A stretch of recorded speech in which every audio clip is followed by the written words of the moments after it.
पता चल जाए कि उसने हमसे झूठ बोला है तो हम आग बबूला हो जाते हैं, जबकि हम जानते हैं कि झूठ हम भी बोलते हैं। लेकिन नहीं, सुनने के लिए हमको सत्य ही चाहिए, क्योंकि भीतर सत्य स्वरूप है भगवान।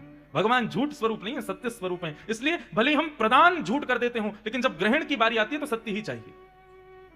भगवान का दूसरा स्वरूप क्या है हमारे भीतर? चैतन्य, चित्त। ये आज आप सब लोग मुझे हाथ जोड़ के प्रणाम करते हो, जय श्री कृष्ण बोलते हो, चलो मेरी बात छोड़ो, अपने पुत्र से प्रेम करते हो, अपनी पत्नी से प्रेम करते हो, अपने पड़ोसी, अपने कर्मचारी, अपने मित्र, यार, दोस्त, इन सबसे प्रेम कब तक है? जब तक उसके भीतर चैतन्य भगवान, चैतन्य मतलब उसको जीवित रखने वाली जो आत्मा है वही चैतन्य है।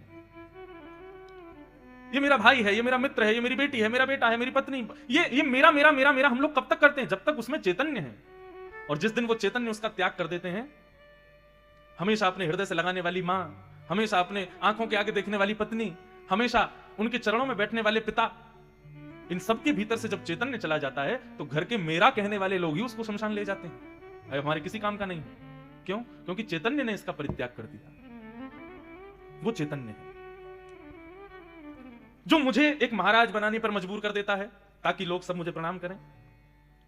आपको किसी का बेटा, किसी का भाई, किसी का बंधु, किसी का मित्र, किसी का शत्रु बनाने पर आप सबके रूप जो सबके सामने प्रकट हैं, ये केवल चैतन्य की वजह से। जिस दिन वो चैतन्य परित्याग कर देगा, उस दिन ये संसार फिर आपको स्वीकार नहीं कर सकता। मुझे कथा में रसिकाचार्यों के पद गाने में बहुत सुख मिलता है। हम भजन कम गाते हैं, पद ज्यादा गाते हैं, तो इसलिए आप लोग तैयारी करके आना, क्योंकि हमारी कथा में नृत्य कम, गायन ज्यादा होगा। मैं आपको गाना पड़ेगा, इसलिए ये पद जो हैं इनके लिए तैयार रहना। जब जब गवे तब तब गाना है साथ में। ये साधारण बंधुओं भजन नहीं है, साधारण कोई किसी साधारण व्यक्ति की रचनाएं नहीं है। हमारे पूर्वाचार्य तुलसीदास, रैदास, कुंभनदास, सूरदास, मीराबाई, ये लोग भजन थोड़ी लिखते थे, कीर्तन थोड़ी लिखते थे, पद लिखते थे। और इनके पद को सुनकर के ठाकुर जी झूमते थे, ठाकुर जी आनंदित होते थे।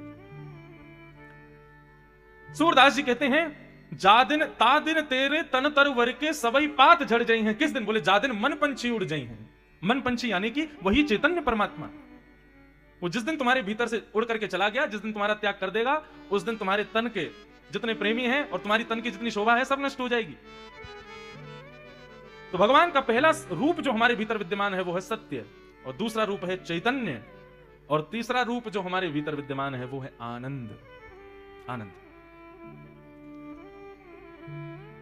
रसगुल्ला खाने पर, चाट पकौड़ी खाने पर क्या आता है? क्या आता है ना? सांसारिक वस्तु खाने पर आनंद थोड़ी आता है। सांसारिक वस्तु खाने पर सुख मिलता है।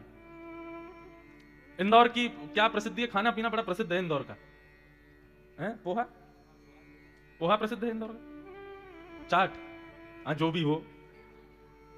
मेरी इंदौर में जब कथा थी तो एक दिन सब ले गए थे मुझको वहां, जहां पे सुबह सब वो जौहरी बैठते हैं और रात में सारी दुकानें लगती हैं। कौन सा बाजार? सराफा। रात में देखा तुम्हारा वहां तो दुनिया भर के चटोरों की फौज लगी थी। कोई कुछ खा रहा है, कोई कुछ खा रहा है, कोई कुछ खा रहा है। ऐसी ऐसी वस्तुएं भी थी जो हमने कभी सुनी भी नहीं, देखी भी नहीं, वो भी सब खा रहे थे। लेकिन आपको क्या लगता है, संसार की कोई भी वस्तु जो हमें अच्छी लगती है, क्या वह आनंद देती है? ना। आनंद की परिभाषा क्या है? आनंद की परिभाषा है कि किसी भी वस्तु के सेवन से फिर वो कम नहीं होता, और बढ़ता है और बढ़ता है। परंतु संसार की जितनी भी वस्तु है ना, उसका सेवन करने से धीरे धीरे उसकी चाह कम होने लगती है, इसलिए वो आनंद नहीं हो सकता। आनंद और सुख ये दोनों अलग अलग वस्तु हैं। सुख क्या है? वस्तु का सेवन करते ही धीरे धीरे धीरे धीरे कम होने लग जाता है। परंतु आनंद जो है ना, वस्तु का सेवन करने पर और बढ़ता है और बढ़ता है। मतलब पानी पियो तो प्यास और बढ़ जाए, ऐसा कभी हो नहीं सकता। पानी पीने से प्यास घटती ही है, भोजन करने से भूख मरती ही है। इसलिए संसार में जितनी भी वस्तुएं हैं वो केवल सुख देती हैं। क्यों? क्योंकि उनकी प्राप्ति से सुख धीरे धीरे कम होने लगता है। तो फिर आनंद क्या है? आज तो पहला दिन है, 7 दिन जब बीत जाएंगे ना, तो 7वां दिन जब होगा तब आप लोग सब शर्मा जी से कहोगे, सुनो महाराज जी को फिर से बुला लो कथा करने के लिए। क्यों? ये 7 दिन में हमारा मन जो है भरा नहीं है और सुनने की इच्छा, इसी को आनंद कहते हैं। ये आनंद है। मैं अपनी कथा के लिए नहीं कह रहा हूं, मेरा कहने का अभिप्राय है आनंद केवल भगवत सम्मिलित वस्तु में ही आता है। श्री वृंदावन बिहारी लाल का एक बार दर्शन करने में मन नहीं भरेगा। कोई आपको 4 बार अपॉर्चुनिटी दे कि चलो वृंदावन, चलो वृंदावन, हर बार जाओगे। कोई आपसे कहे अभी तो होके आए हो, बोले अरे क्या करें, फिर से मन कर रहा है जाने का, उसको कहते हैं आनंद। मैं विदेश गया, तो विदेश में एक शहर, उसकी बहुत बड़ी बिल्डिंग थी। पहले दिन मुझको कोई दिखाने के लिए ले गया, देख करके आया, बड़ा अच्छा लगा, चलो बहुत बढ़िया बना है, अच्छा है। दूसरे दिन एक परिवार फिर आ गया मुझको लेने, बोले महाराज जी आज हमारे साथ चलो। मैंने कहा कहाँ चलना? बोले वही बिल्डिंग देखने चलेंगे। मैंने कहा वो तो मैं कल देख के आ गया। बोले आज हमारे साथ भी चल दो। दूसरे दिन फिर चला गया। तीसरे दिन फिर एक परिवार आ गया, बोले आज हमारे बच्चों के साथ भी चलो।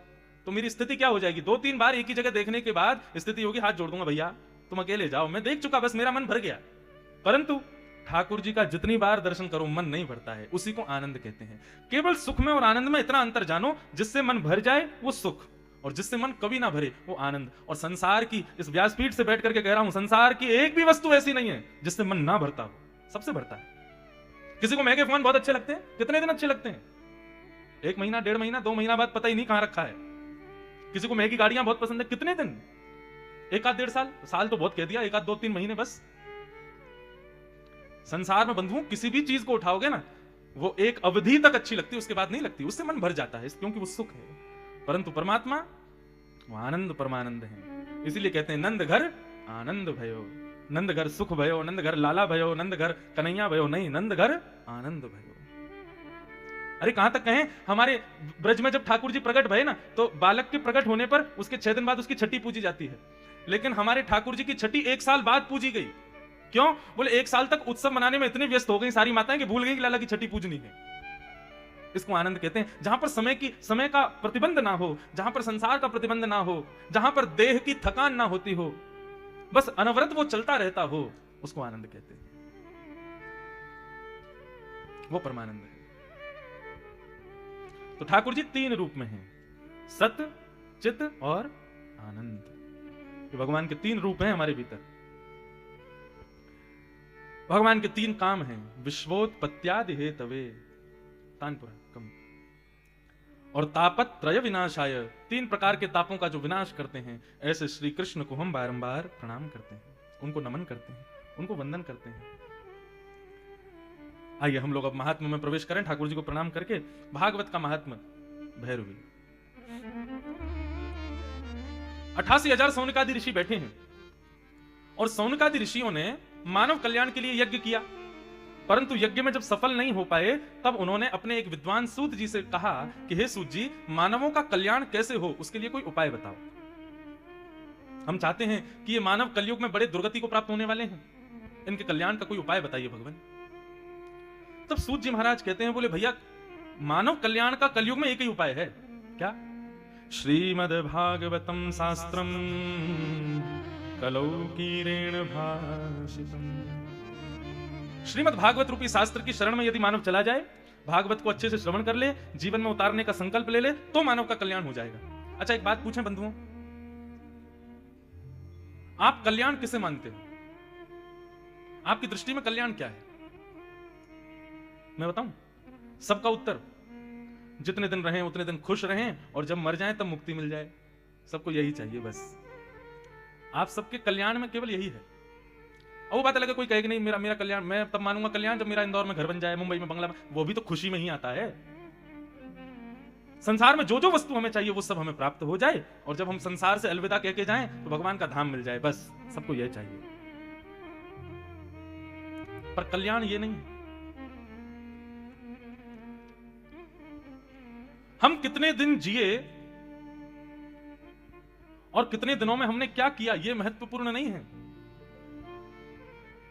हमने क्या पाया यह महत्वपूर्ण नहीं है, हमसे कितनों ने पाया यह महत्वपूर्ण है। हम जितने दिन रह करके यहां से गए तो संसार को क्या दे करके गए, यह महत्वपूर्ण है। हम केवल स्वयं का कल्याण करके चले गए, यह महत्वपूर्ण नहीं है। हम अपने कल्याण के माध्यम से ना जाने कितनों का कल्याण करके गए, यह महत्वपूर्ण है। और यह कल्याणकारी भाव हमारे हृदय में केवल श्रीमद् भागवत की कथा प्रकट कराती है। अभी तो शुरुआत है, आगे देखिए कैसे कैसे प्रसंग आते हैं, और उन प्रसंगों के भावों से कितने सुंदर सुंदर भाव हृदय में प्रकट होते हैं।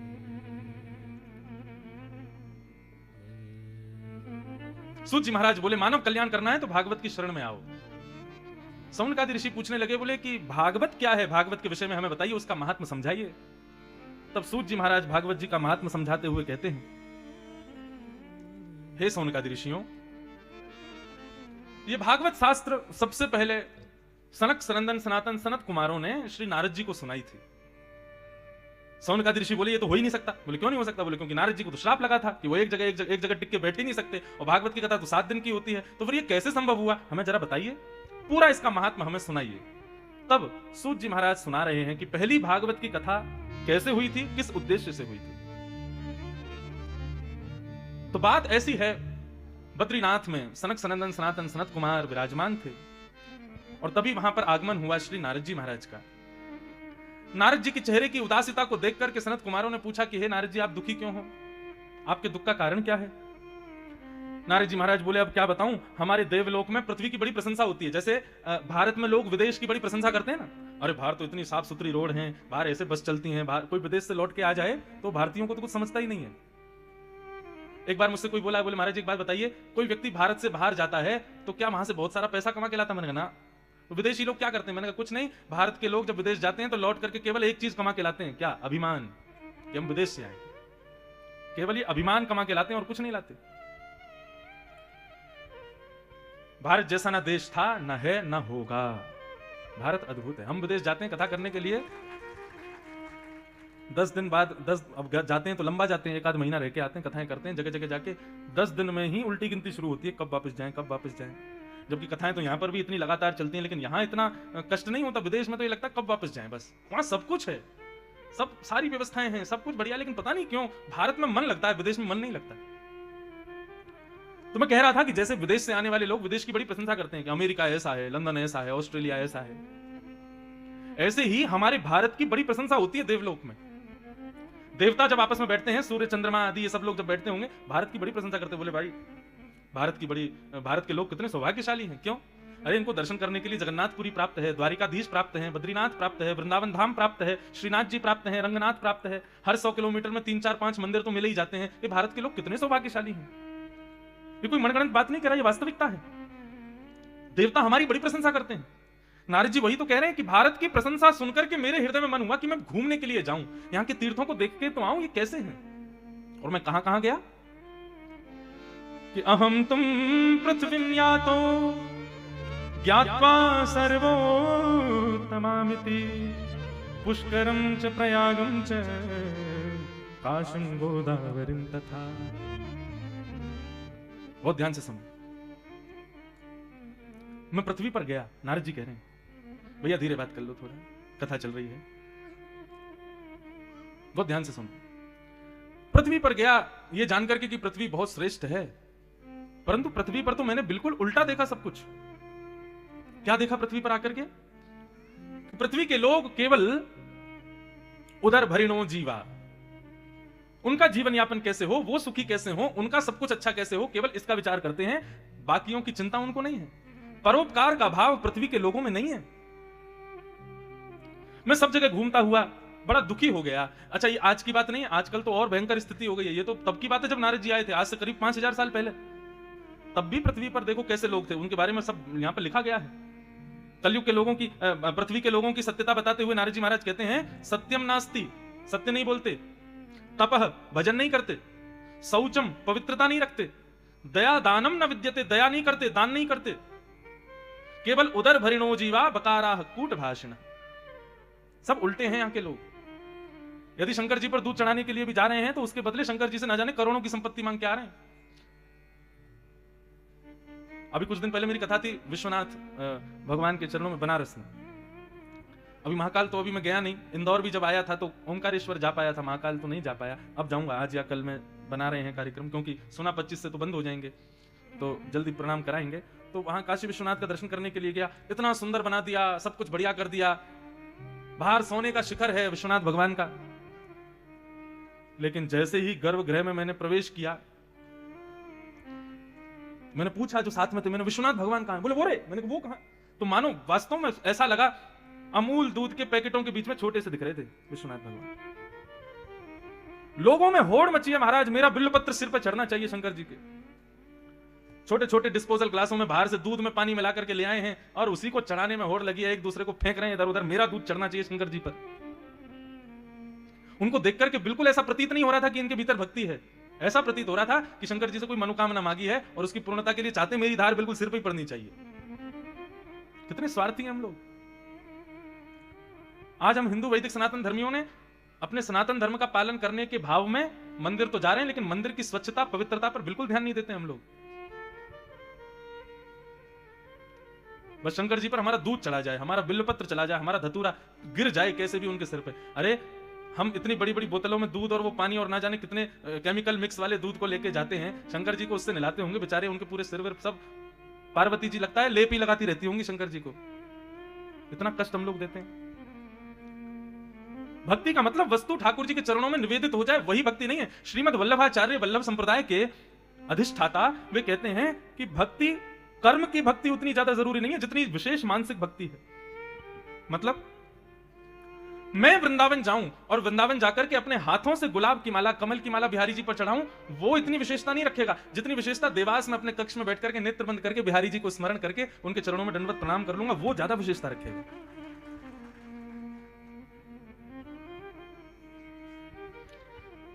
हम लोगों ने भक्ति के भाव में आकर के मंदिर के स्वरूप को, मंदिर की स्वच्छता पवित्रता का बिल्कुल ध्यान नहीं रखा। बहुत कम ऐसे मंदिर हैं हमारे जहां पर बहुत स्वच्छता मिले। हम लोगों को इस पर बात करनी चाहिए। मंदिर हम जा कितने रहे हैं ये जरूरी नहीं है। अभी देखना न्यू ईयर वाले दिन हमारे वृंदावन के अखबारों को देखना, 2 लाख लोग, 2.5 लाख लोग, 3 लाख लोग बिहारी जी के छोटी छोटी गलियां हैं, वहां भरे पड़े होंगे लोग। श्रद्धा तो है लेकिन भक्ति युक्त श्रद्धा नहीं है।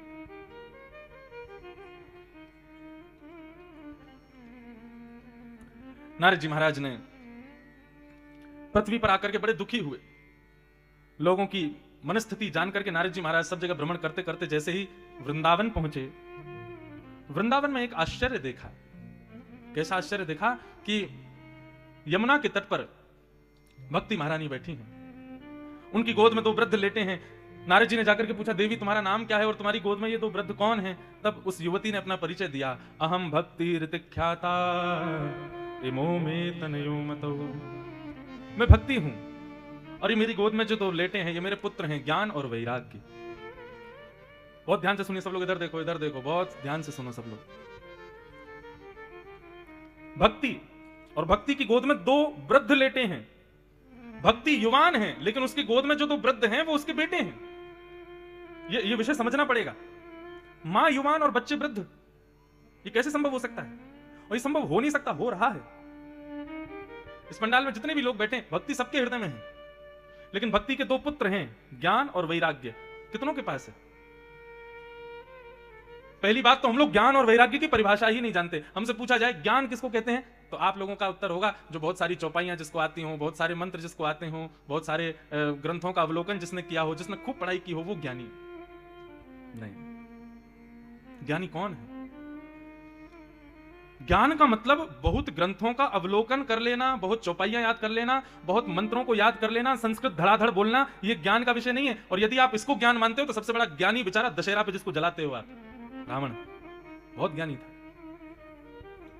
ज्ञान की क्या पराकाष्ठा? दशानन। एक भाव यह भी है कि रावण के 10 सिर नहीं थे, रावण के एक ही मस्तिष्क में हमारे जैसे लोगों के 10 बुद्धियों के समान बुद्धि थी, इसलिए उसको दशानन कहते थे। बहुत बुद्धिमान था, बहुत ज्ञानी था। आप लोग तो सब महाकाल के पास ही रहते हैं, यहां से ज्यादा दूर नहीं है उज्जैन। दिन में एक बार तो शिव तांडव स्तोत्र का गायन तो होता होगा महाकाल के सन्मुख। उसकी रचना रावण ने की, और रावण ने केवल शिव तांडव स्तोत्र ही नहीं गाया है, रावण ने असंख्य स्तुतियां गाई हैं शंकर जी की, और एक से एक लच्छेदार वाणियों में स्तुतियां गाता था, एक से एक संस्कृत के शब्द, एक से एक संस्कृत के भावों से ठाकुर जी की स्तुति करता था। ज्ञानी बहुत था, परंतु स्थिति क्या हुई? आज तक हजारों वर्षों से, लाखों वर्षों से हम सबके नगरों में दशहरा के दिन उसका पुतला जलाया जाता है। यदि आप इसको ज्ञान मानते हो तो ऐसी भक्ति महारानी का पुत्र ज्ञान यदि रावण के पास था तो रावण का ऐसा बुरा हाल तो नहीं होना चाहिए था। इससे यह बात सिद्ध होती है कि बहुत नॉलेज होना, बहुत पढ़ाई करना, बहुत विद्वान होना ज्ञान का प्रतीक नहीं है। ज्ञान किसे कहते हैं? ज्ञान का मतलब बहुत विद्वान होना नहीं, विवेकी होना। ओरछा में, ओरछा का नाम सुना है? राम राजा सरकार विराजते हैं। उत्तर प्रदेश और मध्य प्रदेश के बॉर्डर, वैसे मध्य प्रदेश में आता है, छोटी अयोध्या, ओरछा। ओरछा के एक बड़े अच्छे संत थे, उनका नाम था श्री हरिराम व्यास जी। बड़े विद्वान थे, अद्भुत विद्वान थे, जहां भी जाते थे विद्वानों को अपनी विद्वत्ता से परास्त कर देते थे। उनका काम केवल यही था। जैसे उनको पता चल जाता कि ये विद्वान है, उसको बोलते आओ मुझसे शास्त्रार्थ करो, और शास्त्रार्थ में उसको हरा देना, उसकी वाणी को बंद कर देना, उसको निर्वाक कर देना। ये इसी के लिए वो विद्वान बने थे, ताकि मैं सबको हरा दूं। भारत के कोने कोने में जाकर के विद्वानों को हरा दिया उन्होंने। केवल एक स्थान बचा था, वो थी काशी, बनारस, विद्वानों की भूमि। हरिराम व्यास जी ने सबको हराने के बाद अपना रथ बढ़ाया काशी की ओर। जैसे ही काशी पहुंचे, सारे विद्वान काशी विश्वनाथ भगवान के चरणों में गए। हे विश्वनाथ, हम जानते हैं कि हम हरिराम व्यास की पैर के धूल के समान भी नहीं है, वो इतना विद्वान है, परंतु हमारी पहचान हमसे होती तो कोई दिक्कत नहीं थी। हमारी पहचान आपसे है, हमारी पहचान बनारस से है, हमारी पहचान काशी से है। यदि हम में से कोई एक ब्राह्मण भी हार गया ना हरिराम व्यास जी से, तो काशी का नाम जाएगा, आपका नाम जाएगा। विश्वनाथ भगवान ब्राह्मणों की रक्षार्थ एक दीनहीन से ब्राह्मण बन गए और हरिराम व्यास के सन्मुख चले गए। हरिराम व्यास जी बोले, ए ब्राह्मण देवता, विद्वान हो क्या? शंकर जी बोले, नहीं नहीं महाराज, मैं विद्वान नहीं हूं, मैं तो दीनहीन सा ब्राह्मण हूं।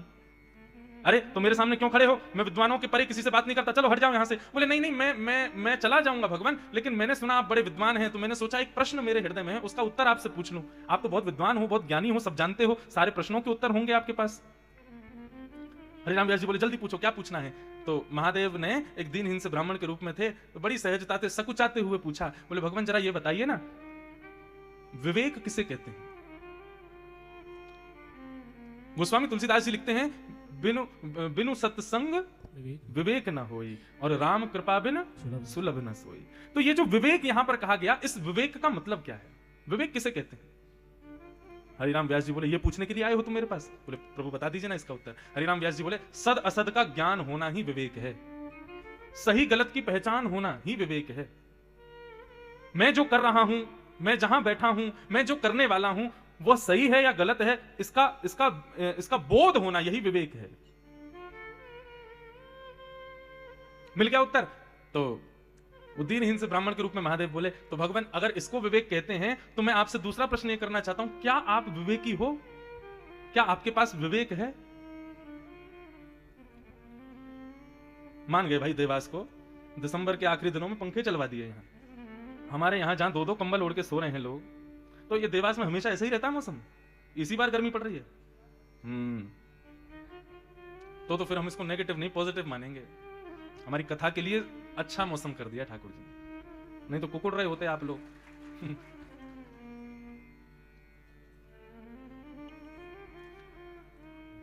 तो मेरा दूसरा प्रश्न यह है कि क्या आप विवेकी हो गए हो? क्या आपको विवेक हो गया है? क्या आपको सद असद का ज्ञान हो गया है? हरिराम व्यास जी बोले, ऐसा क्यों बोलते हो? बोले, मैं इसलिए ऐसा बोल रहा हूं क्योंकि आप बड़े विद्वान हो, आप बड़े ज्ञानी हो, परंतु आप अपनी विद्वत्ता से, अपने ज्ञान से कुछ अच्छा तो करते नहीं हो, केवल जगह जगह जाकर के ब्राह्मणों को हराते रहते हो। क्या यही विवेक है आपका? आप विद्वान केवल इसलिए हुए हो ताकि आपको पता चल जाए कि कोई और विद्वान है तो उसको हरा सको। अरे कोई बलवान केवल इसलिए होता है क्या कि कोई दुर्बल है तो उसको उठा के फेंकना? कोई धनवान केवल इसलिए होता है क्या कि निर्धन के सामने बड़ी बड़ी गाड़ियों में बैठ करके उसको नीचा दिखाते हुए निकलना? ये धनवान होना, बलवान होना, बुद्धिमान होना, ये केवल इसलिए है कि दुर्बलों को नीचा दिखाया जा सके। क्या यही विवेक है आपका? हरिराम व्यास जी अपने रथ से उतर के नीचे आ गए और आकर के बोले, तुम ब्राह्मण नहीं हो, कौन हो? अपना रूप दिखाओ। तुम साधारण व्यक्ति नहीं हो, अपने रूप में प्रकट हो जाइए, आप जो कोई भी हैं। इतने में ही ध्याये नित्यम महेशम रजत गिरिनिभम चारु चंद्रावतंसम रत्ना कल्पोज्वलांगम पयश मृगवराभीति हस्तम प्रसन्नम पद्मासीनम समन्तास्तुतमर गणै व्याधिकृत्यम वसानम विश्वाद्यम विश्ववंदम अखिल भयहरम पंचवक्रम त्रिनेत्रम। भगवान शिव प्रकट हो गए उस ब्राह्मण के रूप में। हरिराम व्यास जी रोने लगे, बोले, भगवान मुझे क्षमा कर दीजिए, मुझे आज बोध हुआ कि मैं केवल विद्वान इसलिए बना कि मैं सबको हरा सकूं। मैंने आज तक किया क्या? केवल भय व्याप्त कर दिया संसार में। कोई विद्वान देख लेता है कि हरिराम व्यास आ रहे हैं तो सब भाग जाते हैं। क्यों? हराने के लिए ही आ रहे होंगे बस। मैं आपसे पूछना चाहता हूं महादेव, विवेक क्या है? भगवान शिव कहते हैं, शरीरम स्वरूपम तथा वा कलत्वम रथश्चारुचिरम धनम मेरु तुल्यम मनश्रेण लग्नम कृष्ण चरणारविंदम ततः किम ततः किम ततः किम ततः किम। व्यास जी, यदि कोई व्यक्ति बुद्धिमान हुआ है, कोई व्यक्ति बलवान बना है, कोई व्यक्ति धनवान है, कोई व्यक्ति रूपवान है, कोई व्यक्ति सौभाग्यवान है, अपने समस्त सौभाग्यों को प्राप्त करने के बाद भी यदि उस व्यक्ति का मनश्रेण लग्नम कृष्ण चरणारविंदम, उसका मन कृष्ण चरणारविंदों में नहीं लगा है, तो उसका धनवान होना व्यर्थ है, उसका बुद्धिमान होना व्यर्थ है, उसका बलवान होना व्यर्थ है, उसका इस संसार में होना ही व्यर्थ है। विवेक किसे कहते हैं? ज्ञान किसे कहते हैं? जो भक्ति का पुत्र है ज्ञान, उस ज्ञान का मतलब क्या है कि यह बोध हो जाना कि मेरा जन्म केवल संसार के भोगों को भोगने के लिए नहीं हुआ है, मेरा जन्म, मेरे जीवन का कल्याण यह है कि मेरी मृत्यु हो, उस मृत्यु होने से पहले मैं अपने सामने श्याम सुंदर का दर्शन कर लूं। यह ज्ञान है। ताली तो सबने बजाई, लेकिन चाहते कितने हैं? चाहने की बात है। मेरा तो यही भाव रहता है कि ठाकुर जी कृपा करें, केवल ऐसे ही चित्रों में, ऐसे ही मूर्तियों में नहीं देखना है आपको। जैसे साधारण मानव सामने घूमते फिरते, सोते उठते, बैठते, खाते पीते दिखाई देते हैं ना, ऐसे कभी ठाकुर जी भी दिखाई दें। यह बोध हो जाना, इसको ज्ञान कहते हैं। और अपने इस भाव को पूर्ण करने के लिए हम जो कोई भी क्रिया करते हैं कि ठाकुर जी को ऐसे देखना है, वह क्रिया ही ज्ञान हो जाएगी। अब उस क्रिया के लिए चाहे धनवान होना पड़े, चाहे बलवान होना पड़े, चाहे बुद्धिमान होना पड़े, सीधी बात, संसार को रिझाने के लिए आप कुछ भी प्राप्त करना चाहते हो वो व्यर्थ है। ठाकुर जी को रिझाने के लिए यदि कोई क्रिया करना चाहते हो तो वही श्रेष्ठ है। अभी मेरी कथा है फरवरी में एक जगह पर, झांसी में।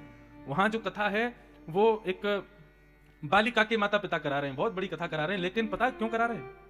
एक सामान्य परिवार है और उस सामान्य परिवार की उस बालिका ने पहली बार जब कथा सुनी, कथा सुनकर के उसने मन बनाया कि मुझे इंद्रेश जी को अपने क्षेत्र में बुलाना है, इनकी कथा करानी है। अब कथा कराएंगे तो भाई पंडाल बनाना पड़ेगा, इतने लोग आएंगे, सबको प्रसाद बांटना, सबके बैठने की व्यवस्था, हमारे परिवार में तो इतनी सामर्थ्य है नहीं। तो उस कन्या ने सिविल सर्विसेज में तैयारी करनी शुरू की, केवल इसलिए ताकि मैं धनवान होकर कथा करवाऊं। और गत वर्ष ही वो सिविल सर्विसेज में आ गई और अपने साल भर की सारी कमाई से कथा करवा रही। अब आप इसको क्या समझोगे? एक सर्विस में आना, संसार का कल्याण उद्धार करना, ये बात एक पक्ष ये बहुत श्रेष्ठ है, लेकिन उसका प्रयोजन क्या था? मेरा इतना श्रेष्ठ योग बने कि मैं कथा करवाऊं, मेरे घर ठाकुर जी पधारे, मेरे घर भागवत जी हो, मेरे यहां कथा का क्रम हो, ये करने के लिए मैं इतना धन कमाऊं। हम लोग धन क्यों कमाते हैं? किसी को केवल साधारण रूप में देखने के लिए, किसी को सामान्य बताने के लिए, किसी निर्धन को केवल नीचा दिखाने के लिए नहीं। हमारी प्रत्येक क्रिया किस लिए हो? ठाकुर जी रीझें, केवल इसलिए। कहने का अभिप्राय, ज्ञान किसे कहते हैं? ज्ञान का मतलब संसार की सारी उपलब्धियों की प्राप्ति तो हो, परंतु प्रत्येक उपलब्धि प्राप्ति के पीछे देह केवल और केवल भगवत प्राप्ति हो। बात को बहुत गंभीरता से सुनिए। हम संसार की हर वस्तु चाहते हैं, परंतु हर वस्तु के पीछे भाव हमारा पुरिया धनाश्री यही रहे कि कैसे ठाकुर जी प्राप्त हो।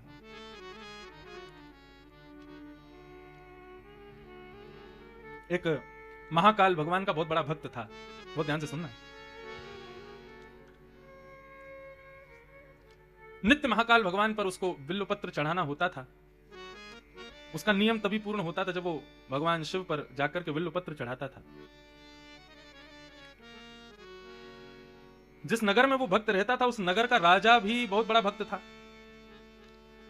और उस राजा ने तो ऐसा किया कि एक पूरा बगीचा ही खरीद करके उसमें सारे बिल्वपत्र ही लगा दिए। सब लोग बहुत ध्यान से सुनो, पानी पी लो लेकिन ध्यान से सुनो। वैसे तो श्रोता को बिल्कुल वैसे बैठना चाहिए जैसे वक्ता। वक्ता पानी पीता, चाय पीता कथा के बीच में, तो श्रोता क्यों पी रहे हैं फिर? चलो पी लो, कोई बात नहीं, आज के लिए छूट है, पहला दिन है, लेकिन कल से अपने सब व्यवस्थाएं पहले ही पूर्ण करके बैठना। बीच में कोई आना नहीं चाहिए। कई कथाओं में तो चाय बिस्किट भी बंटते हैं बीच कथा में। बताओ, पिक्चर देखने जाएं, पॉपकॉर्न खाएंगे, कोल्ड ड्रिंक पिएंगे, घर में बैठ के सीरियल देखें, उसमें भी खाना पीना चाहिए, कथा को भी नहीं छोड़ा। पानी तक ठीक है, नहीं पानी तो पीते जाओ, क्योंकि आप लोगों के हाथ में ग्लास देख के प्यास तो मुझे भी लग रही है, लेकिन आप लोग पियो प्रेम से। हमारा तो मर्यादा है भैया, हम तो 4 घंटा बाद ही पिएंगे। लेकिन ये चढ़ाने का तरीका अच्छा तो नहीं। कोई बात नहीं, विनोद की बात है। अब अरे भैया और उनको भी पिला जाओ, तुम जाओ, मतलब वो पीछे वाले ने पिला दो, बेचारे वो ऐसे कहेंगे हमको नहीं पिला गए। कथा के बड़े नियम हैं। भागवत के नियम के लिए बताया गया श्रोता को कैसे सुननी चाहिए। बोले व्रत करे, व्रत करके फलाहार करके कथा सुने।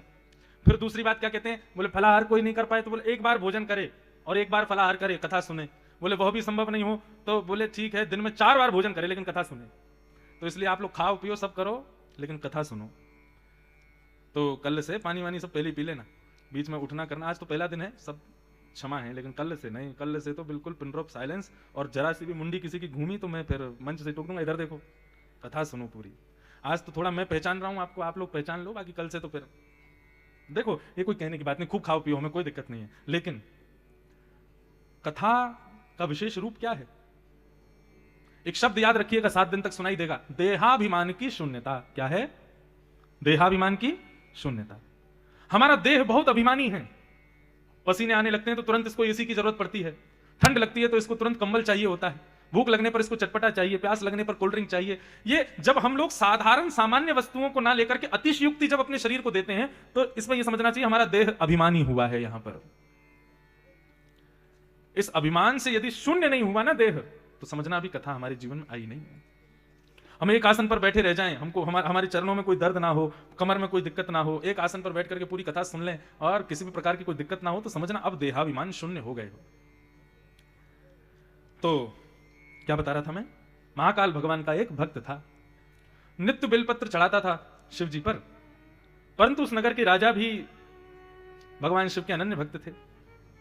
तो उस नगर के राजा ने तो एक बहुत बड़ा बगीचा खरीद लिया, उसमें बेलपत्र के वृक्ष लगा दिए और नित्य वहीं से बेलपत्र तोड़ता और भगवान शिव पर चढ़ाता था। अब यह भी होड़ रहती थी उस साधारण भक्त में और राजा में कि पहले कौन चढ़ाएगा। तो वो भक्त क्या करता था कि सुबह सुबह मंदिर खुलते समय ही पहुंच जाता था, तो जाकर के बेलपत्र चढ़ा देता था। परंतु है तो वो साधारण, राजा के आगे तो उसकी नहीं चलेगी। राजा ने नियम लगा दिया, मुझसे पहले बेलपत्र नहीं चढ़ना चाहिए, इसलिए ऐसे कर दो, जब तक मैं मंदिर में ना आऊं तब तक मंदिर खुलना ही नहीं चाहिए। और वो साधारण भक्त जो था वो बड़ा दुखी हो गया, बोले क्या करूं, राजा अपनी मनमानी से सब आगे चला जाता है, मुझसे पहले ही सब कर देता है। उस भक्त ने मन में विचार किया कि इसके खुद का बगीचा है बिल्वपत्रों का, ये वहीं से बिल्वपत्र तोड़ के लाता है और शंकर जी पर चढ़ाता है। अगर क्या हो कि इसके बिल्वपत्र के बगीचे में बिल्वपत्र ही ना बचे, सबको मैं तोड़ के ले जाऊं और जाके शंकर जी पर चढ़ा दूं, तो इसको चढ़ाने के लिए इसके पास कुछ बचेगा नहीं और मैं फिर अपनी भक्ति आनंद से करूंगा। उसने वही किया।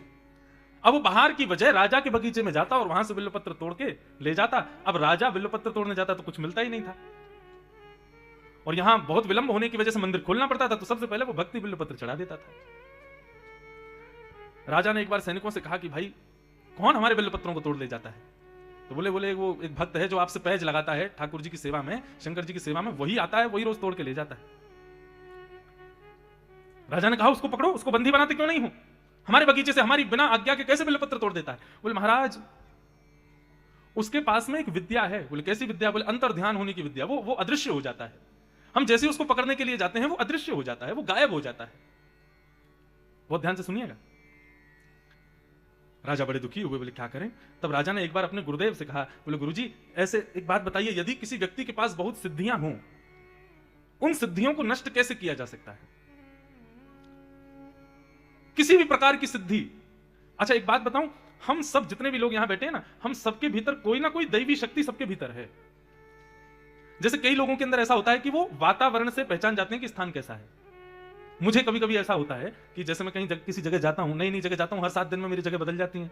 कई जगह मेरा मन ही नहीं लगता बिल्कुल, क्यों? वहां का वातावरण मुझे छूता नहीं। लेकिन कई जगह ऐसी होती है वहां पर पहला पहुंचते ही इतना मन लगता है कि 7 दिन बाद कथा पूरी होती तो मैं भावुक हो जाता हूं कि मुझे यहां से जाना पड़ेगा। और ऐसा केवल एक ही स्थान है पूरी भारत में, वो है बद्रीनाथ। बद्रीनाथ में कथा विराम होती है, सबसे ज्यादा हृदय शुद्ध होता है मेरा, वहां से मेरा आने का मन नहीं करता, वहां का वातावरण मुझे स्पर्श करता है। ऐसे सबके भीतर अगर आप लोग खोजेंगे तो आपके भीतर भी कोई ना कोई दैवी शक्ति सबके अंदर होती है। ऐसे ही कईयों के अंदर दैवी शक्ति होती है कि वो दूसरे व्यक्ति से मिलते हैं तो उसके साधारण से बात करने पर ही समझ जाते हैं कि कैसा है। हमारे पूज्य पिताजी महाराज, वो व्यक्ति के प्रणाम करने मात्र से पहचान जाते हैं कि ये ब्राह्मण है कि बनिया है कि मारवाड़ी है, कौन है, वो सब समझ जाते हैं। और उसके 4 वचन बोलने पर समझ जाते हैं, लोभी है, क्रोधी है, भोगी है, कैसा है, वो सब समझ जाते हैं। उसके जाते वो पूरी हिस्ट्री बता देते हैं, बोले ऐसा होगा ऐसा होगा। मैंने कहा पिताजी आप तो ये अनुभव हो जाता है। और दूसरी एक और बात ऐसा कह लीजिए, हम लोग इतना भ्रमण करते हैं ना, इतना घूमते रहते हैं, हर हफ्ते हम लोग नए लोगों से मिलते हैं, नए जगह जाते हैं, नए जगह का पानी हवा, उससे भी बहुत अनुभव होता है। शास्त्र आज्ञा करते हैं भ्रमणात् पूज्यते विप्र, जो विप्र बहुत भ्रमण करता है वो पूजन का अधिकारी होता है। क्यों? उसको बहुत अनुभव हो जाता है। हमारी कथा में 50 साल 70 वर्ष के लोग भी आते हैं, लेकिन वह भी कहते हैं कि आप 26 वर्ष में वो बात बता देते हो जो 70 साल में हमने कभी सुनी नहीं। कैसे? तो मैं कहता हूं ऐसा नहीं कि मेरे गुरुजी मुझे सब पढ़ाया, गुरुजी ने तो सीमित पढ़ाया, बाकी सब तो भ्रमण से मिल जाता है, घूमने से, जगह जगह जाने से बहुत कुछ प्राप्त होता है। तो सबके भीतर कोई ना कोई सिद्धियां होती ही होती हैं। तो इन दैवी शक्तियों को, सिद्धियों को यदि नष्ट करना हो तो उसके लिए क्या उपाय है? राजा ने पूछा। तो राजा के गुरुदेव ने बताया, बोले कि भगवान के अंग पर चढ़ा हुआ निर्माल्य यदि किसी व्यक्ति के पैर के नीचे आ जाए तो उसकी दैवी सिद्धियां नष्ट हो जाती हैं।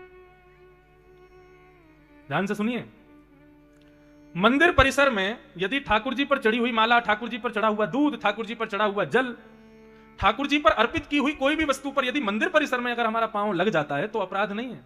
लेकिन मंदिर परिसर से बाहर यदि उस वस्तु पर अगर हमारे पैर पड़ गए या किसी का भी पैर पड़ गया तो वो सबसे पहला क्या करता है, उसके भीतर जितनी भी दैविकता है, जल्दी याद करने की क्षमता हो, पुरानी स्मृतियों को याद करने की क्षमता हो, या कोई भी उसके अंदर जो दैवी शक्तियां होती हैं उनको नष्ट करती है वो। इसलिए हमारे यहां निवेदन किया जाता है, भगवान के मंदिर में या तो माला स्वीकार करो मत, यदि भगवान की उतारी हुई माला कोई दे उसको कपड़े वपड़े में बांध के लाओ, या तो किसी वृक्ष के नीचे उसको पधरा दो, नहीं तो नदी में उसको प्रवाहित करो, कहीं उस पर पैर ना पड़ जाए किसी का। अरे इंद्र जब अपने पद से भ्रष्ट हो सकता है तो हम तो साधारण मानव हैं। राजा ने जब ये बात सुनी कि शंकर जी पर चढ़ा हुआ निर्माल्य यदि उसके पैरों के नीचे आ गया तो वो जो अंतर ध्यान होने की उसकी शक्ति है वो नष्ट हो जाएगी। तो राजा ने यही किया, 108 बिल्वपत्र शंकर जी पर चढ़ाए और शंकर जी पर चढ़ा करके उन बिल्वपत्रों को अपने बगीचे में फैला दिया। ब्रह्म मुहूर्त में अंधेरे में वो आएगा और जैसे इस पर पैर पड़ेगा तो उसकी सारी सिद्धियां नष्ट हो जाएंगी। प्रातःकाल का समय ब्रह्म मुहूर्त में सैनिकों के बीच में हंसता हुआ आता था वो। क्यों? क्योंकि कोई उसको पकड़ ही नहीं सकता था, वो अंतर ध्यान हो जाता था। जैसे ही उसने बगीचे में प्रवेश किया, बगीचे में प्रवेश करते ही एक बिल्वपत्र पर पैर रख गया और पैर रखते, उसको नहीं पता था कि उसकी शक्ति नष्ट हो गई है, परंतु सैनिकों को पता चल गया था कि इसने पैर रख दिया है और अब हम इसको पकड़ सकते हैं। अंदर जाकर के बिल्वपत्र तोड़ने लगा, हंस रहा था। सैनिक बोले आज हम तुझे बंदी बनाएंगे। बोले आओ आओ आओ, बंदी बनाओ, पकड़ के दिखाओ मुझे। जैसे ही सैनिक पकड़ने के लिए गए, अंतर ध्यान होना चाहता था लेकिन उसकी सिद्धि नष्ट हो गई और वो अंतर ध्यान नहीं हो पाया और सैनिकों ने उसको बंदी बना लिया। राजा ने तलवार निकाली और उसको मारने के लिए आया और कहा तुम्हारी कोई अंतिम इच्छा हो तो मांग लो, अब मैं तुम्हारा वध करने वाला हूं, तुमने बहुत परेशान किया, मुझसे पहले शंकर जी की आराधना कर जाते हो हर बार।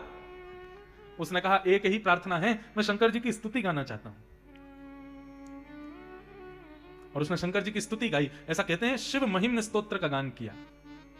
स्तुतियों में सर्वश्रेष्ठ स्तुति यदि कोई है तो वो शिव महिम्न स्तोत्र है। और ऐसा भी लिखते हैं कि शिव महिम्न स्तोत्र का यदि कोई व्यक्ति गायन करता है, नित्य पाठ करता है, तो उसकी नष्ट हुई सिद्धियां, उसकी भूली हुई दैवी शक्तियां वो सब वापस आ जाती हैं। उसने वहीं बगीचे में बैठ करके शंकर जी की आराधना करते हुए शिव महिम्न स्तोत्र का गान किया और राजा से कहा अब राजन तुम मुझे मार सकते हो। राजा ने जैसे ही तलवार उठा करके उसको मारना चाहा, उसने एक बार पुनः प्रयास किया अंतर ध्यान होने का। शिव महिम्न स्तोत्र का गान करने से उसकी नष्ट हुई जो दैवी विद्या थी वो पुनः जीवित हो गई। और जैसे ही राजा ने तलवार घुमाई, उसने अंतर ध्यान होने की विद्या को स्वीकार करते हुए जैसे ही गाया, तुरंत अंतर ध्यान हो गया और राजा उसको नहीं मार पाया और वो वहां से अंतर ध्यान होकर ठाकुर जी के सन्मुख पहुंच गया। शंकर जी को जाकर के प्रणाम किया। राजा ने अपने गुरुदेव से जाकर के पूछा कि उसकी सिद्धि नष्ट हो गई थी, लेकिन जैसे ही मैं उसको मारने के लिए पहुंचा उसकी सिद्धि पुनः प्रकट क्यों हो गई? तब गुरुदेव ने बताया, बोले कि निर्माल्य पर पैर रखने से सिद्धि समाप्त होती है, परंतु जिन ठाकुर जी के निर्माल्य पर पैर रखा गया यदि तभी उनसे क्षमा मांग ली जाए और कोई स्तुति गा ली जाए तो वह सिद्धि पुनः प्रकट हो जाती है। क्षमा नहीं मांगोगे तो सिद्धि नष्ट हो जाएगी। तब राजा ने कहा मैं भी अब कहां तक उसको पकड़ूं। उसने जाकर के उस भक्त को क्षमा मांगी और कहा कि अब कल से मैं और तू दोनों एक साथ बिल्वपत्र चढ़ाया करेंगे ठाकुर जी के ऊपर जाके। इसे कहते हैं विवेक। हमारे पास जो कुछ भी है, चाहे वो हमारा आत्मबल हो, चाहे दैवी बल हो, चाहे धन बल हो, चाहे बुद्धि बल हो, सबके उद्देश्य में केवल ठाकुर जी की आराधना होनी चाहिए। और यदि ऐसा नहीं है तो हम भी रावण से कम नहीं है। इसे कहते हैं ज्ञान। और वैराग्य क्या है? भक्ति का दूसरा बेटा। वैराग्य का मतलब दो शब्द आपने सुने होंगे, राग और द्वेष। द्वेष का मतलब किसी से बैर करना, किसी की निंदा करना, किसी से बिल्कुल विमुख हो जाना। और राग का मतलब किसी में बहुत आसक्त हो जाना। तो वैराग्य का मतलब क्या है? वैराग्य का मतलब किसी से भी आसक्ति, किसी की भी आसक्ति में ना पड़ना ही वैराग्य है। वैराग्य का मतलब हम लोग जैसे वैराग्य शब्द सुनते हैं हमारे मन में क्या पहला पॉइंट आता है? घर परिवार त्याग देना, सन्यासी हो जाना, बाबा जी बन जाना, पीले कपड़े पहन लेना, इसी को वैराग्य कहते हैं। नहीं, वैराग्य का मतलब संसार में जितनी भी हमारी इच्छाएं हैं उन इच्छाओं का त्याग करना वैराग्य है।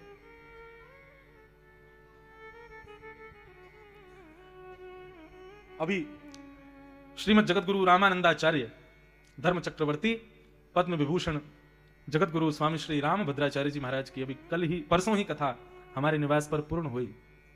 हर वर्ष हमारे यहाँ कथा होती है। हम केवल कथा करना जानते हैं ऐसा नहीं, कथा सुनना भी जानते हैं। साल भर कथा करते हैं लेकिन साल में एक कथा हम भी कराते हैं। तो श्री रामभद्राचार्य जी की कथा थी, अभी अगले वर्ष भी उन्हीं की है। हर वर्ष होती है, अलग अलग वक्ता आते हैं, अलग अलग विद्वान आते हैं। तो उन्होंने एक प्रसंग सुनाया, तो एक प्रसंग में बड़ी अच्छी बात बोले लाला, साधु होने का मतलब क्या है, विरक्त होने का मतलब क्या है? बोले एक ब्राह्मण बोला कि मैं विरक्त होना चाहता हूं, मैं सन्यासी बनना चाहता हूं। तो उसकी पत्नी ने बड़ी अच्छी बात की, वो तो गा के बोल रहे थे, वो मुझे याद नहीं, लेकिन मैं केवल बात बताऊं। तो ब्राह्मणी बोली, यदि अपना घर छोड़ के तुम घर घर जाने वाले हो तो ऐसे साधु बनने से कोई फायदा नहीं है। लेकिन 100 घर जाना ना पड़े, अपने घर में ही रह लो, यह साधु बनने से भी लाख गुना अच्छा है। विरक्त का मतलब, वैराग्य का मतलब यह नहीं होता कि हम घर का त्याग कर दें, पत्नी का, बच्चों का त्याग करके विरक्त महात्मा हो जाएं, सन्यासी हो जाएं। विरक्त होने का मतलब है वस्तुओं के बीच में रहते हुए भी वस्तु के प्रति आसक्त ना होना, यह है विरक्ति, वैराग्य। सामने कोई गोलगप्पे लाके रख दे और आपकी जीभ में अपने आप पानी आ जाए, समझना कि फिर वो कोई फायदा नहीं। कई लोग व्रत रखते हैं, एकादशी का व्रत रखते हैं, सोमवार का व्रत रखते हैं, मंगलवार का व्रत रखते हैं। तो घर में किसी एक व्यक्ति का व्रत होता है, बाकी लोग रोटी खाते हैं, बाकी लोग सब अपना चावल दाल सब खाते हैं। जिसका व्रत है वो फलाहार खाएगा। तो व्रत रखने वाला व्यक्ति, उसके पास में जैसे ही कोई दाल रोटी खाता हुआ आ जाता है तो वो कहता मेरे सामने मत खाओ, मेरे सामने क्यों नहीं खाए, मेरा भी मन हो जाएगा फिर खाने का। एक बात कहें, शास्त्रों की यदि माने तो आपके सामने कोई भोजन कर रहा है और आप उसकी थाली में देख के आपकी जीभ में पानी आ गया और आप कह रहे हो मेरा व्रत है, मैं तो फलाहार ही खाऊंगा। तो आपकी जीभ में जब पानी आ गया ना उसकी थाली देख के, आपका व्रत उसी समय टूट जाएगा। व्रत का मतलब मैं वस्तु का परित्याग केवल जीव से करूं ऐसा नहीं, बुद्धि से भी होना चाहिए। मेरा एकादशी का व्रत है और सामने जैसी कोई 56 भोग लियावे तो हे भगवान अगली बार डबल व्रत कर लूंगा, आज खाने दो। ऐसी एकादशी का क्या फायदा? मेरा एकादशी का व्रत और सामने 56 भोग हो, 56 भोग देख करके भी आपके मन में आ जाए नहीं ये सब वस्तु व्यर्थ है, मैं तो आज एकादशी के व्रत में हूं, केवल फल पाऊंगा। इसको कहते हैं विरक्ति, इसको कहते हैं वैराग्य। एकादशी कब मनाते हैं हम लोग? एकादशी के दिन। एकादशी माने 11 मतलब हमारी 10 इंद्रियां और 11वां मन, इन सब का व्रत होना चाहिए, तब एकादशी मानी जाती है। केवल जिह्वा को ही अन्न ना देना एकादशी नहीं होता, केवल जिह्वा को अन्न ना देना व्रत नहीं होता। 10 इंद्रियां और 11वां सबसे विशेष मन, इसका विरक्त होना, वस्तु से विरक्त होना बहुत आवश्यक है। इसको वैराग्य कहते हैं। तो भक्ति के ये 2 पुत्र हैं, पहला ज्ञान और दूसरा वैराग्य। इन दोनों को यदि हमने प्राप्त नहीं किया तो हमारे भीतर भक्ति होते हुए भी कभी वो भक्ति प्रसन्न नहीं रह सकती, कभी वो भक्ति हमारा कल्याण नहीं कर पाएगी।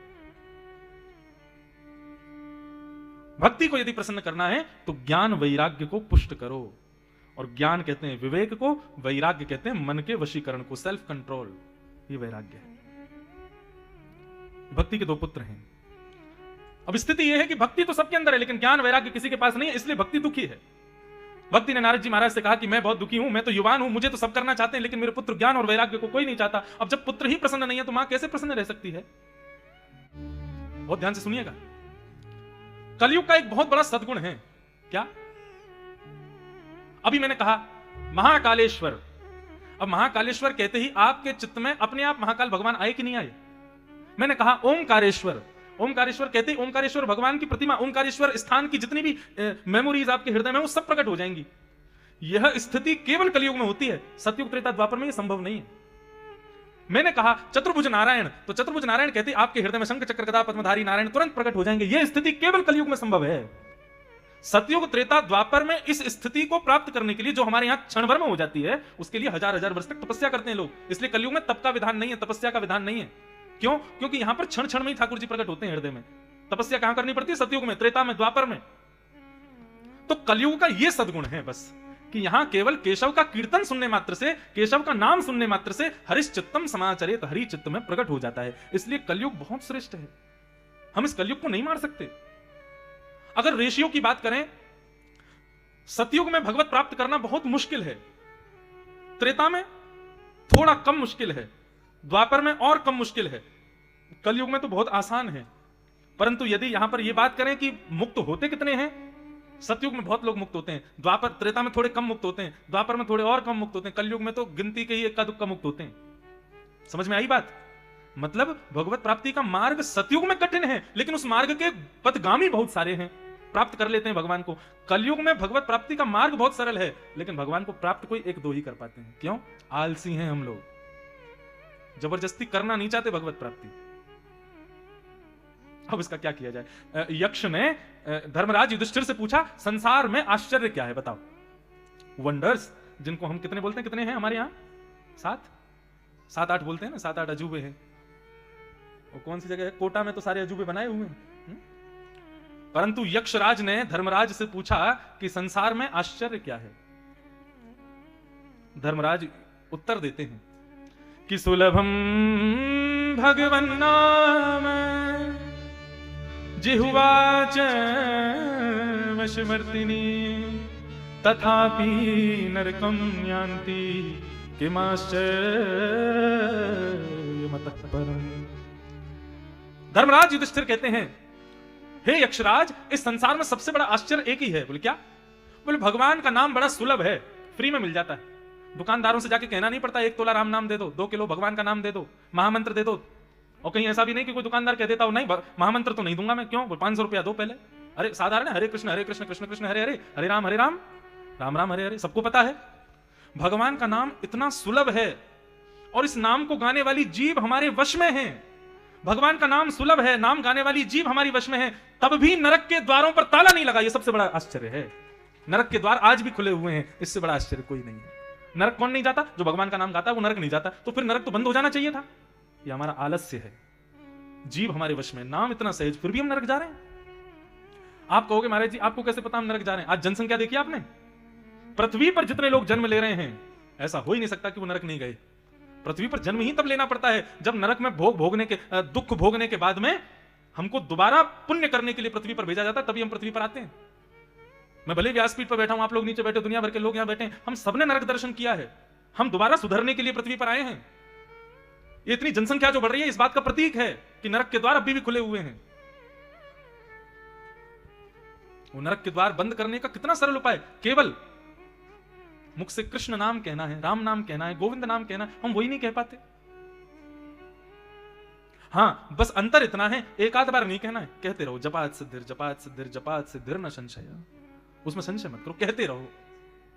पूज्य पिताजी महाराज अपनी कथा में गाते हैं, नाम रटते चलो काम करते चलो, हर समय कृष्ण का ध्यान धरते चलो, मुरली वाले को मन से रिझाते चलो, कृष्ण गोविंद गोपाल गाते चलो। बस इतना सा करना है कि हमारी जिह्वा पे 24 घंटे अनवरत भगवत नाम चलता रहे, बस और कुछ नहीं। ये हो जाए, नरक के द्वार अपने आप बंद हो जाएंगे। लेकिन हम लोग आलसी हैं, नहीं कर सकते। आजकल के युवाओं की तो पूछो ही मत।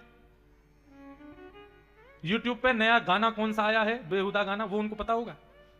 लेकिन आजकल हम लोग दीपावली क्यों मनाते हैं, हम लोग रक्षाबंधन क्यों मनाते हैं, होली क्यों मनाते हैं, हमारे बच्चों को नहीं पता।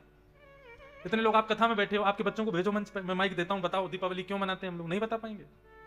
रामकृष्ण में अंतर क्या है बताना जरा, नहीं बता पाएंगे। कौन सा नया यूट्यूबर आ गया है, कौन सा नया रैप आया है, सब उनको पता है। कहां जा रहे हैं हम लोग? और फिर बात करते हैं कि नरक से बचना है, मुक्ति प्राप्त करनी। कैसे मिलेगी मुक्ति? भगवत नाम जीवन का आधार जब तक नहीं बनेगा, तब तक भगवत प्राप्ति नहीं हो सकती।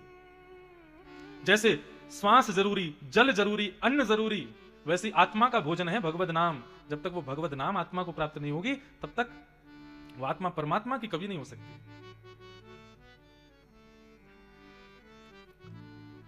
भक्ति महारानी ने अपने दुख का कारण बताया। नारद जी ने कहा, देवी कलयुग की वजह से ये सब हो रहा है, परंतु तुम चिंता मत करो, मैं तुम्हारा कोई निवारण ढूंढ के लाता हूं।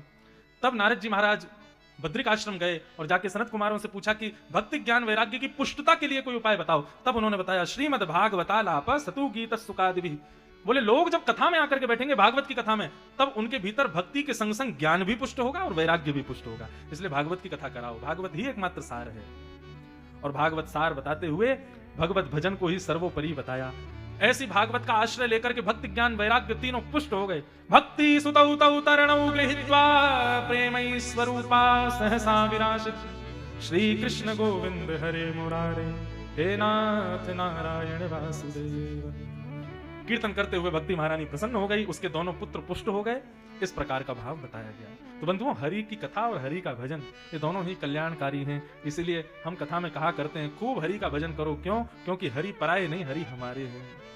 हम अपने बच्चों का भजन करते हैं, हम अपने परिवार का भजन स्मरण करते हैं। क्यों? क्यों हमारा? हरि का क्यों नहीं करते? हरि को पराया माना है ना, हरि हमारे हैं। सूरदास जी कहते हैं बिन गोपाल को नहीं अपनो। ठाकुर जी के अलावा कोई अपना है ही नहीं। संसार में सब स्वार्थ के प्रेमी हैं। इसलिए भजन करो, भाव से गाओ। हरि हरि स्मृति सर्व विपद विमोक्षणम। सारी विपत्तियों का नाश केवल और केवल हरि स्मृति से हो जाता, हरि स्मरण से हो जाता। इसलिए हरि भजन करो। आगे भागवत में श्री नारद जी महाराज ने पूछा कि कौन कौन से प्रकार के लोग भगवान का स्मरण करने से मुक्त हो जाते हैं, कथा सुनने से अपने पापों से मुक्त हो जाते हैं। एक प्रकार से कौन कौन से प्रकार के पाप ऐसे हैं जिनको भागवत जी मुक्त करती है। तो इसके प्रति उत्तर में सनत कुमारों ने कहा कि भैया, ये मानवा पाप कृतस्तु सर्वदा सदा दुराचार रता विमार्गगा क्रोधाग्नि दग्धा कुटिलश्च कामिनः सप्ताह यज्ञेन कलो पुनन्ति ते। भागवत समस्त प्रकार के पापों से आपको मुक्त कर देगी, लेकिन बहुत ध्यान से सुनिए सब लोग, चाहे गंगा जी हो, चाहे भागवत जी हो, चाहे पाप निवृत्त होने वाले कितने भी स्थान हो, चाहे ये श्रावण मास में शंकर जी पर बिल्वपत्र चढ़ाना हो, चाहे अधिक मास अभी अगले वर्ष आने वाला है, अधिक मास में नारायण भगवान की गोवर्धन नाथ की पूजा करने से पाप निवृत्त होते हो। लेकिन आप लोगों से हाथ जोड़ के एक विनती कर दें, पाप निवृत्त तब तक नहीं होगे जब तक अपने पापों का संकल्प लेकर के दोबारा नहीं करेंगे। ये संकल्प जब तक नहीं लोगे तब तक पाप निवृत्त नहीं होंगे। ताली तो बजाई आपने, धन्यवाद उसके लिए, लेकिन समझ में नहीं आई ये बात। ये मैं जानता हूं, वक्ता हैं भैया हम, केवल बोलना नहीं जानते। श्रोताओं के चेहरे की आभा प्रभा बता देती है। गंगा में डुबकी लगाने से पाप निवृत्त हो गए आप, ऐसा ऐसा कहते हैं। गंगा दशहरा पे महाराज दुनिया भर की भीड़ होती है, हर की पौड़ी हरिद्वार में। लोगों से पूछो क्यों? अरे सारे पाप धोने आए हैं अपने। अगर गंगा जी ऐसे पाप धोती तो सारे सबसे ज्यादा चोर होते हरिद्वार में। रात भर चोरी करते, सुबह गंगा जी में कूद जाते। रात में सारे गलत काम करते, सुबह गंगा जी में कूद जाते। और गंगा जी जिन जिन नगरों के किनारे से जाती है, सारे गलत काम करने वाले उन्हीं नगरों में रहते। अगर गंगा जी इतनी पवित्र करता होती, पवित्र करता है गंगा जी, लेकिन वो पवित्र कब करती हैं? जब गंगा जी में प्रवेश करने से पूर्व आप गंगा जी के जल को हाथ में लेकर के गंगा जी को वचन देते हो, हे गंगा जी आप हमको पवित्र करो, मेरे अंदर ये दूषित भावनाएं हैं, इन सबको आप नष्ट करो, मैं वचन देता हूं, आप आज मुझे पवित्र कर दो, मैं जीवन में कभी नहीं करूंगा। आपने ये वचन दिया गंगा जी को, तब गंगा जी में डुबकी लगाई, तब गंगा जी आपको पवित्र करेंगी। अब बजाओ ताली। देखा, पहले ताली ऐसी बजा दी थी आपने, बात असली अब कही। ऐसे ही भागवत की कथा है। कथा में तो आप आए हैं, कथा मुक्त करेगी, पवित्र करेगी, लेकिन कब करेगी? जब भागवत जी को संकल्प दोगे। हे भागवत जी, हम आपको 7 दिन अनवरत सुनेंगे, परंतु हम आपको संकल्प देते हैं कि हमारे जितने भी पाप हैं उनको आप नष्ट कर दो। हम संकल्पित होकर कहते हैं जीवन में दोबारा कभी ये गलतियां नहीं करेंगे, तब भागवत पवित्र करेगी। बताऊं क्यों? क्योंकि यदि आपने गंगा जी में प्रवेश करने से पहले गंगा जल लिया है, हाथ में संकल्प लिया है, और कथा में आते समय भी संकल्प किया है, तो गंगा और भागवत जी पवित्र तो कर देंगे। लेकिन उसके बाद यदि आपने अपराध किया तो जितने पाप आपके पवित्र गंगा जी ने किए थे, भागवत जी ने किए थे, वो सब मल्टीप्लाई इनटू 100 होके आएंगे फिर, यदि इसके बाद गलती की तो। इसलिए भैया सावधान हो जाना। वैसे भागवत जी से संकल्प लेने की जरूरत नहीं, भागवत जी को केवल श्रवण कर लो, जीवन में उतार लो, भागवत जी अपने आप कृपा कर देंगे। अब आगे के प्रसंगों को हम लोग कल सुनेंगे 1 बजे से। सब लोग समय का ध्यान रखना। अब देखो 2-3 बातें सुन लीजिए मेरी। सबसे पहली बात, कथा का समय है 1 बजे से, आप लोग आ जाइए 12:30 बजे। अगर मैं 1 बजे मंच पर आया और मुझे यदि केवल यजमान परिवार मिले तो मैं आप लोगों की प्रतीक्षा नहीं करूंगा, कथा शुरू कर दूंगा। दूसरी बात, कथा केवल और केवल मनोरंजन के लिए नहीं। भागवत की कथा मन के मंथन का विषय है, मनोरंजन का विषय नहीं है। ये मंथन का विषय। आप लोग इस पर मंथन जरूर कीजिएगा। जो मैं तो केवल कई बातें संकेत में कहूंगा। हमारे गुरुदेव तो कहते हैं इतनी सरल करके भी कथा मत कहा करो। मैंने कहा क्यों गुरुजी? बोले अरे थोड़ा बहुत श्रोताओं को घर जाकर के भी बुद्धि लगाने के लिए कुछ छोड़ दिया करो, इतना सरल मत किया करो। मैंने कहा जी गुरुजी। तो इसलिए जो भी कुछ कथा में सुनो, घर जाकर के उसको जरूर चिंतन करना बंधुओं, क्या कहा आज व्यास जी ने। तीसरी बात, संशय में मत रहना।